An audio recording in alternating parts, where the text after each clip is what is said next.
এত গরম, তার উপরে আবার পিকনিক। হ্যাঁ, এই গরমেই আমরা সবাই মিলে করে নিলাম পিকনিক।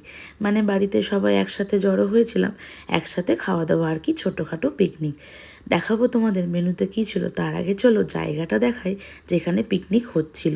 একেবারে আমাদের বাড়ির সামনে পুকুর ধারে আমরা পিকনিকের অ্যারেঞ্জমেন্টটা করেছিলাম। মেনু ছিল খুবই সিম্পল কিন্তু দারুণ। তো চলো, এখানে আলু মাখা হবে, তার জন্য শুকনো লঙ্কাটাকে ভেজে তুলে নেওয়া হলো।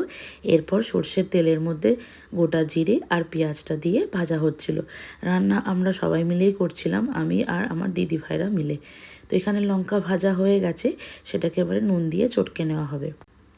আলুটা আগেই সেদ্ধ করা হয়ে গেছে। এরপরে দেখো আলুগুলোর মধ্যে দিয়ে দেওয়া হলো। এবারে গ্লাসের সাহায্যে আলুগুলো চটকে নেওয়া হবে এই কড়াইয়ের মধ্যেই। ব্যাস পরিমাণ মতো নুন আর ওই লঙ্কা যেটা চটকে রাখা হয়েছে এর মধ্যে দিলেই রেডি হয়ে যাবে আলু মাখা। চলো দেখায় বাচ্চা পাটে কী করছিল। গরমে রান্না হচ্ছিল আর পুকুর ধারে যেহেতু হাওয়াও দিচ্ছিল, কিন্তু তাও ঠান্ডা ঠান্ডা লস্যি খেতে ইচ্ছা হচ্ছিল। তাই এখানে রেডি হচ্ছে ঠান্ডা ঠান্ডা লস্যি, আর সেটা বাচ্চা পাটিই করছিল আমাদের সাহায্য নিয়ে। তো ওখানে নুন চিনি পরিমাণ মতো দিয়ে লস্যিটা ফাটানো হচ্ছিল, আর এদিকে দেখো আলু মাখাও রেডি হয়ে গেছে। এবারে বাগানে ছিল লেবু গাছ, তো একটা লেবুও দিয়ে দিলাম, আর তার মধ্যে লেবু পাতাও কেটে ছোট ছোট করে কুচি করে লস্যির মধ্যে দিয়ে দেওয়া হয়েছিল। সবাই আমরা লস্যি খাচ্ছিলাম, আর তার সাথে সাথে আলু মাখা তো হয়ে গেছে, এদিকে চিকেনও বসে গেছে।